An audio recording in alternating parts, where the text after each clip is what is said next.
Amanda. Thank you so much for clicking on this video. Hope you're having an awesome day. Thank you for taking a few minutes every day to hang out with me. Today's video, I'm super excited because we are unboxing the BIJOU Beauty Box for March 2020. BIJOU Beauty Box is $30 a month. You also pay for shipping and you get 5 full-size items. Last month we had 6 items, so I'm excited to see if we can get another bonus item. And month to month, the retail value of the box has varied. I have really been enjoying this box to test out more indie brands, and if you're interested in signing up for BIJOU Beauty Box, you can use my non-affiliated code ayyyeeeitsamanda for 15% off your box. I don't make commission, it's just a code to help you guys out to save some money. If you haven't already, please subscribe and give this video a like. Let's get unboxing. I appreciate the fragile sticker on here. We all know the mailman can get turnt delivering packages. This is what the inside of my box looks like, and it says, "Hi Amanda, enjoy your March box." So I'm counting 6 products, and I'm a little confused that these brushes aren't in like a plastic set. Hopefully this is the whole set.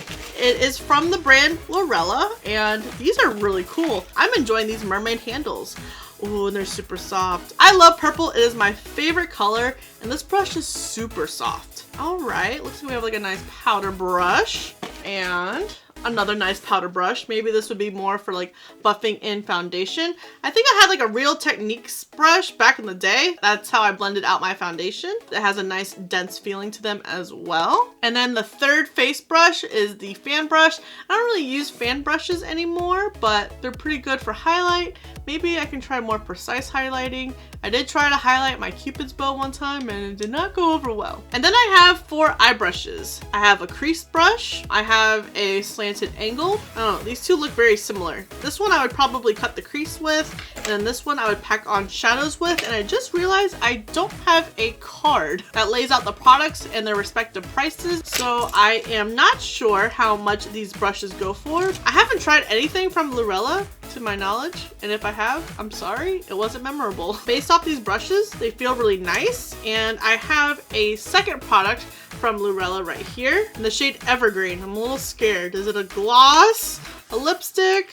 I mean, it is the month of St. Patrick's Day. I'm confused. What is this? Let's swatch it and see. And it's in the shade Evergreen. It looks like a duochrome shift. I'm assuming that this is for your lips because based off the doe foot, but I wonder if you can use it as like a cream eyeshadow as well, which is something I don't really use. If this is a gloss, I don't think I would wear this on the reg. Even this shade kind of intimidates me for the lips. Ooh, I never thought I would get excited over lashes, but these, I think that these are absolutely stunning. These are the Fabulashes 3D Faux Make Lashes by Cara Beauty. I see you, Cara Beauty. These are absolutely stunning. I like to say I'm still new to lashes. I don't wear them all the time in all my videos, let alone out in public. I've really been enjoying building up my lash collection, and I definitely see myself reaching for these. They are dramatic, but I think that they can go with so many different looks. These are kind of like the shapes that I tend to lean towards. I've only tried a few products from Cara Beauty through subscription boxes. I'm actually really excited for these.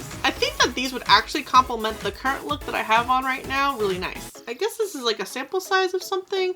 This is by Twin Medics Pro Refined Tone It Up Lemongrass.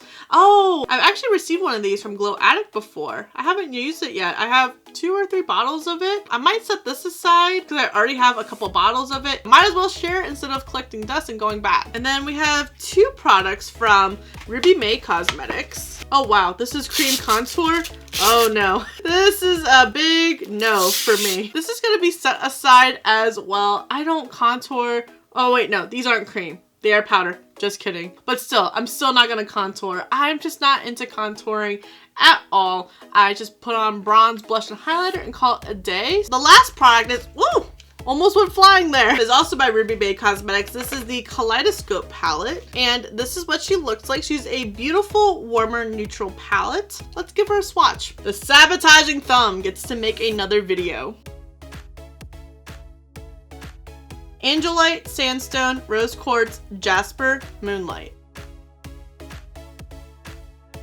Some of those swatches did sprinkle down onto my sweater, but there's pigment all the way through. Everything felt really nice and creamy. I have used Ruby May before. I didn't know that they had a neutral palette like this. All the palettes I have from them are super bright, so it's fun to see them take an approach of a more neutral palette. Pearl, Sunrise, Golden Hour, Aphrodite, Deep Amethyst. So far, I feel like a lot of shades are really similar to each other that it's going to be a little difficult to create multiple looks with. Sunstone, Topaz, Amber, Amazon, Jet. And this is the entire palette swatched. I think that this palette is going to pay off and blend really nice. It's just too many colors look the same. Just the bottom row is like the only one that really truly does excite me. It's just funny how your makeup taste evolves. I think back in the day, I would have been all over this palette. And now that I'm into more colorful makeup, like the eye look I have on today, I kind of view this as something that's just kind of eh. I just don't think that it offers a lot of variations because it's very heavy on the shimmers. Like Topaz or Amber could have been a matte instead because they look so closely related. Sunrise is also like the shimmer version of Sandstone, so I think there's just way too many similarities in this palette to get a lot of versatile use out of it.